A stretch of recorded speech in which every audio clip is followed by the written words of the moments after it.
Live from Fargo and serving you on TV, online, and on the go. This is Valley News Live at 5. We have some breaking news for you tonight.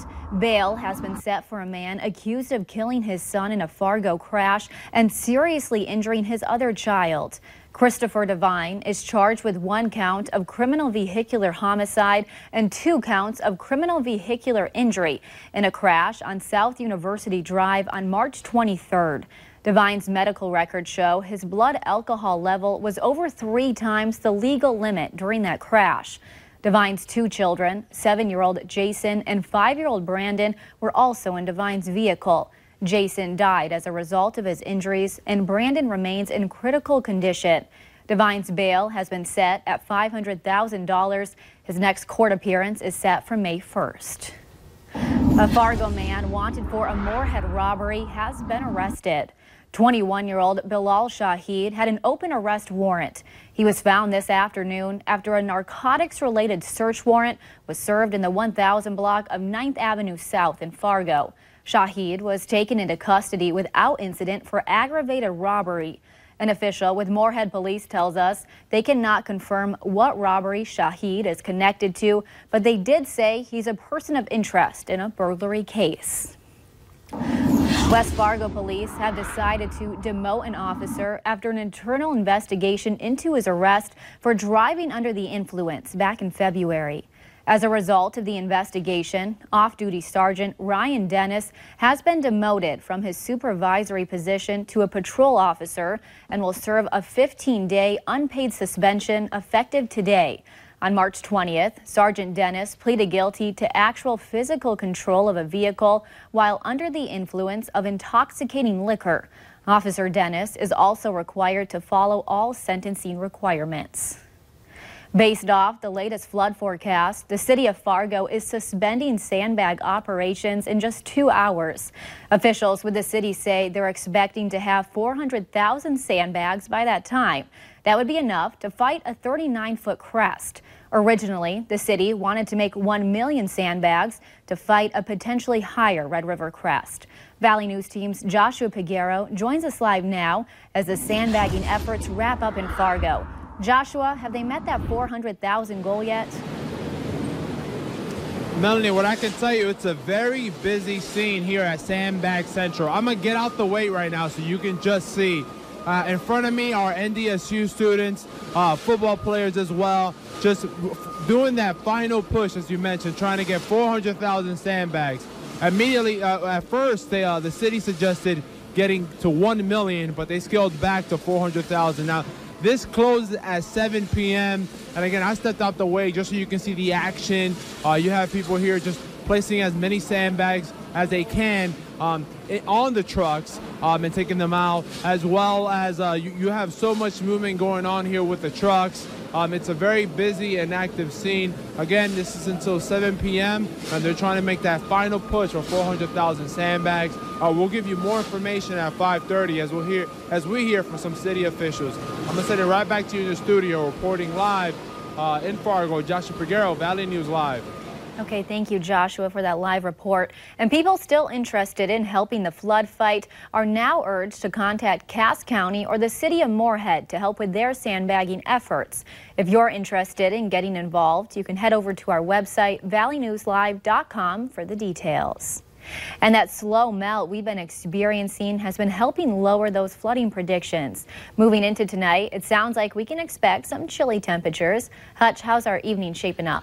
Well, things are changing, and a quick look at the satellite and radar shows what's coming our way from the north. A cold front is pushing through with gusty winds and some brief rain and snow showers as we take a look at the southern valley here, just now approaching northern parts of Clay County.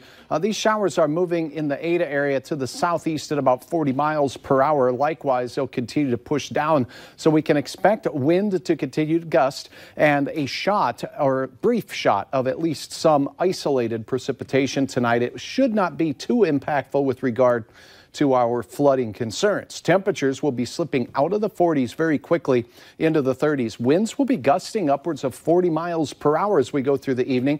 Cooler still in Grand Forks, where we do have a few flakes and sprinkles flying.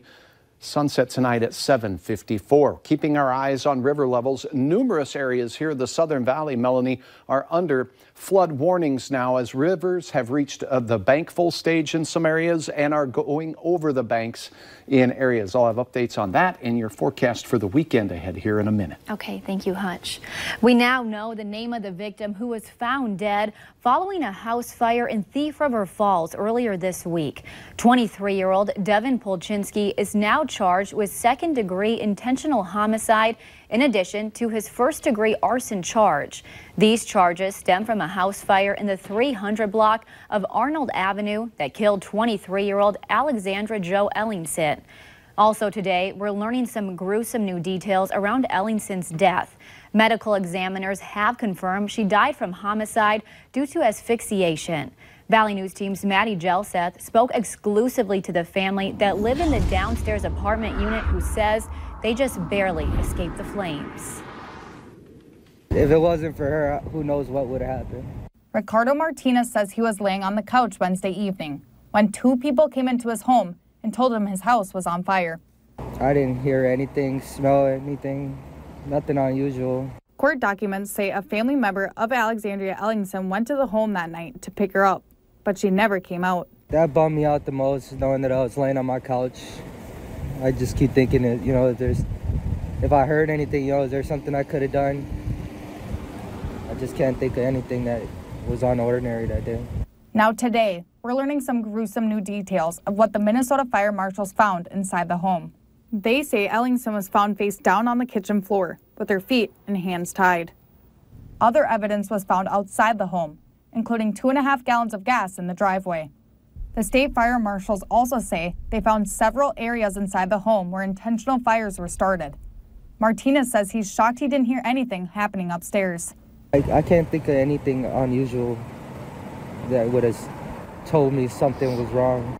Martinez said he tried to salvage some of his family's stuff, but was unsuccessful. After they got me out, I tried to run around the side to see if anybody was upstairs and kick in the door, but it was covered by a couch. His family lost everything in a fire that they say wasn't even their fault.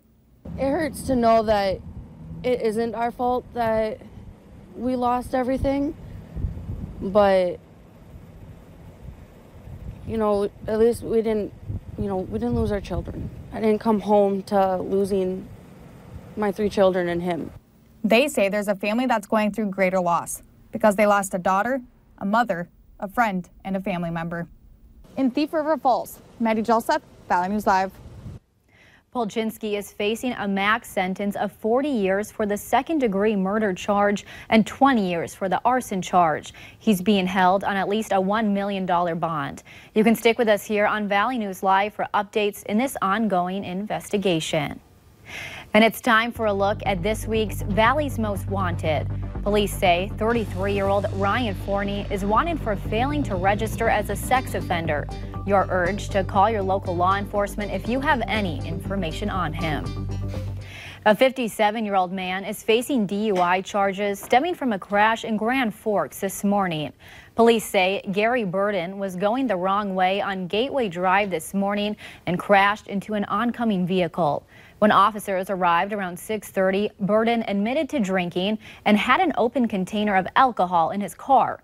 He was taken to the hospital and placed under arrest. He was also cited with careless driving and open container. Lawyers finalized details today in the case against a former Minneapolis police officer charged with murder. Muhammad Noor is set to go on trial on Monday. He has pleaded not guilty to murder and manslaughter charges. Noor is accused of shooting and killing Justine Damant while responding to a call of a possible assault in 2017. At a pretrial hearing today, the prosecution and defense discussed the qualifications for experts taking the stand. They also discussed any questions or objections and a proposal for an anonymous jury. Meanwhile, Minnesota Senate Republicans announced the outline of their proposed budget yesterday, which includes not raising any taxes. However, their plan is about $1.75 billion less than Democratic Governor Tim Walz's budget proposal. John Croman reports. And the number is $8.19 billion. Republicans assert they can fully fund state government the next 2 years without raising any taxes, including the governor's proposed 20-cent per gallon gas tax. So we have to be very careful that we don't overspend. And we don't think the solution is that you raise taxes over $3 billion. They point out even without any new funding sources, the roads will get plenty of money from something they did 2 years ago, dedicating the sales tax on auto parts to transportation. And we've committed to making sure that we do reform. And we don't see any reform in the governor's budget.